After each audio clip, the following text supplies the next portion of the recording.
ইসলাম দুনিয়াতে প্রতিষ্ঠিত না চরমভাবে অবহেলিত? বর্তমান দুনিয়ার মুসলমানেরা নিরাপদ না সন্ত্রাসীদের হামলার শিকার? প্রশ্ন জাগে কিনা আল্লাহ ওয়াদা করছিলেন কি আর আমরা পেলাম কি? প্রশ্ন জাগে কিনা? আল্লাহ ওয়াদা করেছিলেন দুনিয়াতে এই তিনটি পুরস্কার আমাদেরকে দেবেন, বিনা শর্তে না আমল ভালো করার সাথে? আল্লাহ ওয়াদা লঙ্ঘন করেননি, আমরা শর্ত লঙ্ঘন করেছি। বুঝে থাকলে বলুন, আল্লাহ ওয়াদা লঙ্ঘন করেছেন না আমরা শর্ত ভঙ্গ করেছি? শর্ত ভঙ্গ করেছি। আয়াতের তাফসীরে লেখা আছে, দুনিয়ার মুসলমান যখনই আল্লাহ প্রদত্ত শর্ত পালন করবে, আল্লাহ তখনই আল্লাহর ওয়াদা পূরণ করে দেবেন।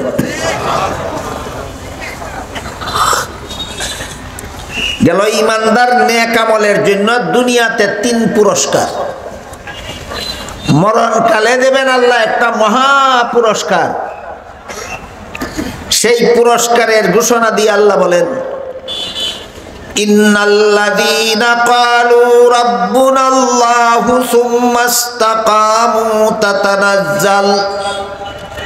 তাতানাজ্জালু আলাইহিমুল মালাইকাতু আল্লা তাখাফু ওয়া লা তাহজানু ওয়া আবশিরু বিল জান্নাতিল্লাতী কুনতুম তুআদুন। আল্লাহ বলেন, নিশ্চয় যারা আল্লাহকে রব মানবে অর্থাৎ ঈমান আনবে, আল্লাহকে রব মানা হলো ঈমান আনার সারমর্ম। নিশ্চয়ই যারা আল্লাহকে রব মানবে, আল্লাহর প্রতি যথাযথভাবে ঈমান আনবে, কোরআনের সব কথা বিশ্বাস করবে, এরপর যদি আল্লাহর বিধান পালনে অটল থাকে মরণ পর্যন্ত, এটার নাম ওই নেক আমল। আল্লাহর বিধান পালনের নাম ওই নেক আমল। ঈমান আনার পর যদি নেক আমলে অটল থাকে মরণ পর্যন্ত, কিছুদিন নেক আমল করলো, কিছুদিন পরে ছেড়ে দিল, এরকম নয়। নেক আমলের অভ্যাস গড়ে তুলল, মরণ পর্যন্ত নেক আমলের অভ্যাসটা ছাড়লো না। আল্লাহ পাক রব্বুল আলামিন বলেন, তারে মরণকালে এত বড় মহামূল্যবান পুরস্কার দেব যে এর চেয়ে বড় কোনো পুরস্কার তাদের জন্য জগতে আর কিছু হতে পারে না। সেই পুরস্কারের বিবরণ দিয়ে আল্লাহ বলেন, তাতানাজ্জালু আলাইহিমুল মালাইকাতু আল্লা তাখাফু ওয়া লা তাহজানু ওয়া আবশিরু বিল জান্নাতিল্লাতী কুনতুম তুআদুন। এই ধরনের ইমানদার নেক আমলওয়ালাকেও মরণকালে শয়তান বেঈমান বানাবার জন্য সারা জীবন যত চেষ্টা করেছিল তার চেয়ে বেশি চেষ্টা করে। কথা বুঝে থাকলে বলুন, শয়তান একজন ইমানদার নেক আমলওয়ালাকে বেঈমান বানাবার জন্য সারা জীবন যত চেষ্টা করে, মরণকালে তার চেয়ে কম করে না, আরো বেশি করে, আরো বেশি।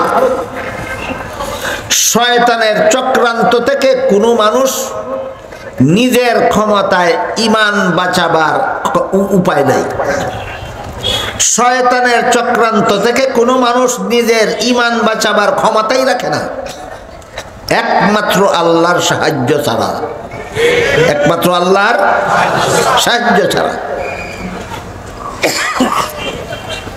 এই জন্য কোরআনের কোথাও আল্লাহ বলেননি যে তোমরা গায়ের জোরে শয়তানের বিরুদ্ধে লড়াই করো, বলেননি।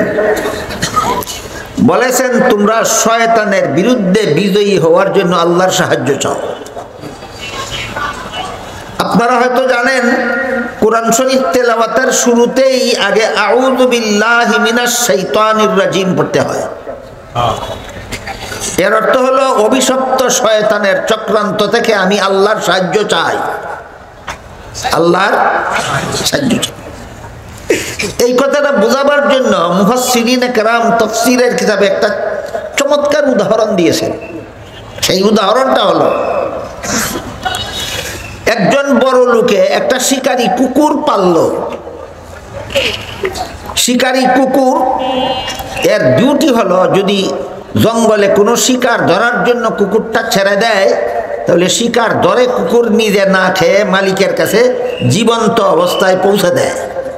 এমন কুকুরের নাম শিকারী কুকুর। এই লোকের বাড়িতে যদি কোনো চোর ঢুকে, তাহলে কুকুর এই চোরকে ঘেরাও করে ধরে রাখে, ছাড়ে না। মালিক যদি ইশারা দেয় ছাড়ার জন্য তবেই ছাড়ে, মালিক যদি ইশারা দেয় হামলা করার জন্য তাহলে হামলা করে, যেহেতু ট্রেনিং প্রাপ্ত কুকুর। ঠিক তেমনি ভাবে কুকুরের